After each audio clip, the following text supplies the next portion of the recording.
Selamat pagi semua. Apa kabarnya hari ini? Ibu harap kita semua dalam lindungan Tuhan Yang Maha Esa. Nah, jika sebelumnya kita telah mempelajari materi tentang tokoh persamaan garis lurus dan grafik persamaan garis lurus, maka untuk materi hari ini kita akan mempelajari tentang kemiringan atau gradien dari persamaan garis lurus.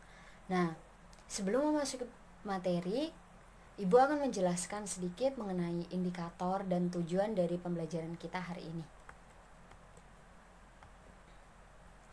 Indikator pembelajaran kita hari ini ada dua. Yang pertama yaitu memahami definisi kemiringan garis lurus, dan yang kedua adalah memahami definisi kemiringan persamaan garis lurus.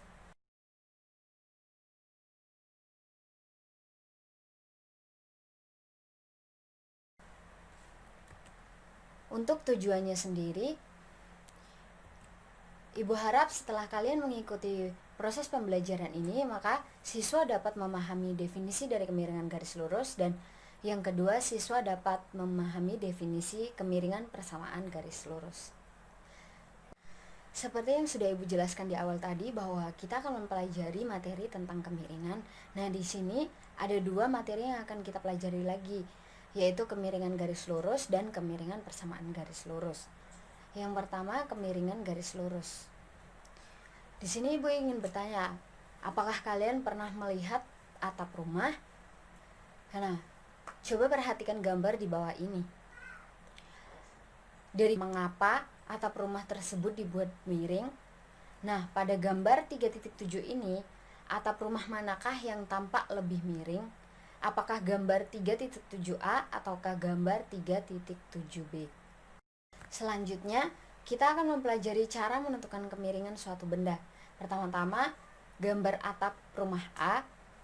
Di slide sebelumnya disederhanakan menjadi sebuah segitiga seperti pada gambar 3.8 di samping. Nah, misalnya AB atau atap bagian kiri, CB adalah atap bagian kanan, DB adalah tiang penyangga tegak, dan AC adalah alas penyangga mendatar. Misal titik H dan G pada AB, apakah kemiringan garis AB, garis HB, dan garis GB sama?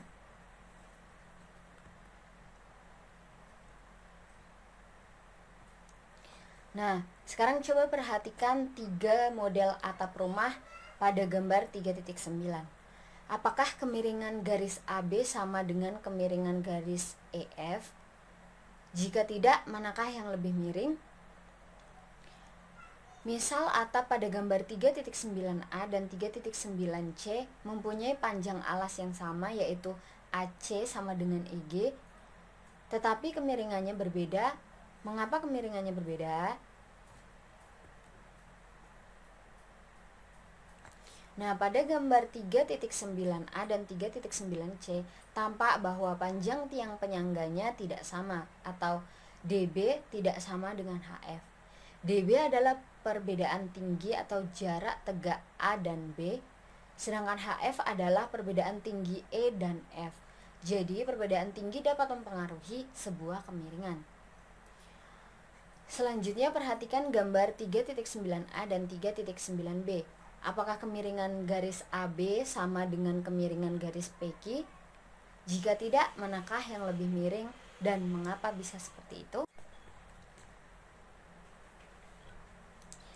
Panjang tiang penyangga atap pada gambar 3.9a dan 3.9b adalah sama, atau DB sama dengan SQ. Tetapi mengapa kemiringannya berbeda? Jawabannya adalah karena panjang alas penyangganya tidak sama, atau AC tidak sama dengan PR. Akibatnya AD tidak sama dengan PS. AD adalah perbedaan datar atau jarak datar A dan B. PS adalah perbedaan datar P dan Q. Ini menunjukkan bahwa kemiringan atap dipengaruhi oleh perbedaan datar. Jadi, dapat disimpulkan bahwa kemiringan suatu benda dipengaruhi oleh perbedaan tinggi dan perbedaan datarnya.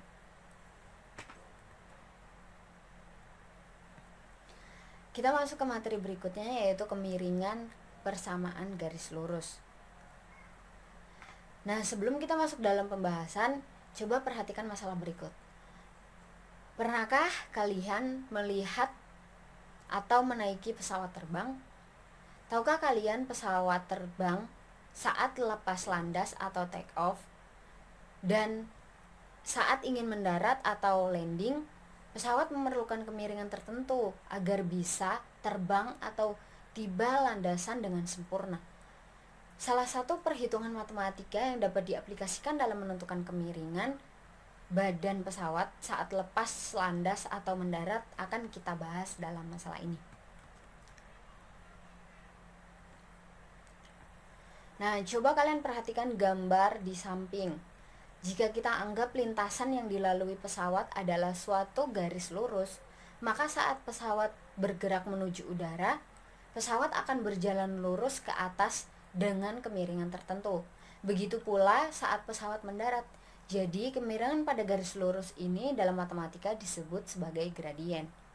Nah, gradien adalah nilai yang menunjukkan kemiringan atau kecondongan suatu garis lurus. Pada umumnya, gradien disimbolkan dengan huruf M. Gradien akan menentukan seberapa miring suatu garis pada koordinat kartesius. Gradien suatu garis dapat miring ke kanan, miring ke kiri, curam, atau landai, tergantung dari nilai komponen X dan komponen Y. Nah, dari contoh macam-macam kemiringan pada garis lurus dapat kalian lihat pada gambar di samping. Ingat bahwa suatu garis yang gradiennya positif akan miring ke kanan, sedangkan garis yang gradiennya negatif akan miring ke kiri. Berikutnya, mencari kemiringan persamaan garis lurus. Terdapat dua cara untuk mencari nilai gradien suatu garis yang harus kalian ketahui, yaitu yang pertama, jika diketahui bentuk persamaan garisnya. Secara umum, bentuk persamaan garis lurus ada dua macam, sehingga cara untuk menentukan gradiennya juga berbeda-beda, tergantung dari bentuk persamaannya. Nah, berikut penjelasannya. Yang pertama, persamaan garis Y sama dengan MX ditambah C. Pada persamaan ini, gradien garis adalah koefisien dari variabel X itu sendiri, yaitu M. Kemudian, jika persamaan garisnya AX ditambah BY ditambah C sama dengan 0, maka pada persamaan ini, langkah pertama yang harus kita lakukan adalah dengan mengubah persamaan garis tersebut ke bentuk Y sama dengan MX ditambah C, dengan M adalah gradien garis. Cara mencari gradien tadi yang kedua yaitu jika diketahui dua titik yang dilalui garis. Jika diketahui dua titik yang dilalui suatu garis lurus, misalnya X1, Y1 dan X2, Y2, maka gradiennya dapat diperoleh dengan rumus M sama dengan delta Y per delta X, atau sama dengan Y2 dikurang Y1 dibagi dengan X2 dikurang X1. Nah, sekarang kita masuk pada contoh ya. Perhatikan gambar sebelah kiri pada bagian gambar 3.8. Nah, coba perhatikan gambar 3.10 ini. Ini merupakan bagian kiri dari gambar 3.8. Pertanyaannya, yang A, berapakah perbandingan BD dan AD? Yang B, berapakah perbandingan FB dan HF? Yang C, berapakah perbandingan EB dan GE? Yang D, apakah kesimpulan yang kamu peroleh? Kemudian yang E, apakah BD per AD sama dengan FB per HF sama dengan BE per GE? Apa artinya itu? Jawabannya adalah nilai perbandingan pada bagian pertama adalah sama, yaitu 3:2. Demikian juga nilai perbandingan pada bagian kedua adalah sama, yaitu 3:2. Hal ini sesuai dengan kenyataan bahwa kemiringan AB, HD, dan GB adalah sama. Ini menunjukkan bahwa nilai perbandingan di atas dapat dijadikan sebagai ukuran kemiringan suatu benda. Kemudian contoh yang kedua, hitunglah kemiringan atau gradien pada persamaan berikut. Persamaannya adalah 5x ditambah 2y dikurang 8 sama dengan 0. Penyelesaiannya, yang pertama-tama kita ubah dulu persamaan 5x ditambah 2Y dikurang 8 sama dengan 0. Ke bentuk Y sama dengan MX ditambah C, sehingga persamaannya menjadi 2Y sama dengan min 5X ditambah 8. Koefisien X bernilai positif, yaitu 5, sehingga setelah pindah ruas ke kanan akan bernilai negatif. Begitu juga dengan konstanta negatif 8 yang berubah menjadi 8 karena pindah ruas ke kanan. Selanjutnya kita bagi kedua ruas dengan 2. Nah, setelah itu kita peroleh Y sama dengan negatif 5/2 X ditambah 4. Jadi gradien dari persamaan garis 5X ditambah 2Y dikurang 8 sama dengan 0 adalah negatif 5/2. Untuk contoh berikutnya, perhatikan gambar berikut. Pertanyaannya adalah gradien garis K pada gambar adalah. Nah, penyelesaiannya, diketahui dua buah titik yang dilalui oleh garis K, yaitu 4,0 dan 0,6. Misalnya kita pilih X1, Y1 sama dengan 4,0 dan X2, Y2 sama dengan 0,6, maka gradien garis dapat dicari dengan menggunakan rumus M sama dengan delta Y per delta X, atau sama dengan Y2 dikurang Y1 dibagi X2 dikurang X1. Maka M sama dengan 6 dikurang 0 per 0 dikurang 4 sama dengan 6 per min 4 sama dengan negatif 3/2. Jadi gradien garis K adalah negatif 3/2. Sekarang kita masuk pada kesimpulan. Jadi kesimpulannya adalah kemiringan suatu benda diperoleh atau dipengaruhi oleh perbedaan tinggi dan perbedaan datar. Sedangkan kemiringan pada garis lurus dalam matematika disebut gradien. Nah, gradien itu adalah nilai yang menunjukkan kemiringan atau kecondongan suatu garis lurus. Garis yang gradiennya positif akan miring ke kanan, sedangkan garis yang gradiennya negatif akan miring ke kiri. Terdapat dua cara untuk mencari nilai gradien suatu garis yang harus kita ketahui bersama, yaitu yang pertama, jika diketahui bentuk persamaan garisnya.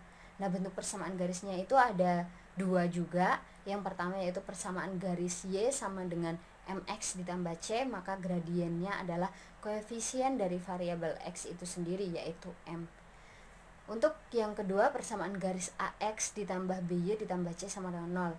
Langkah pertama yang harus kita lakukan adalah merubahnya ke dalam persamaan dengan bentuk Y sama dengan MX ditambah C, dengan M adalah gradien garis.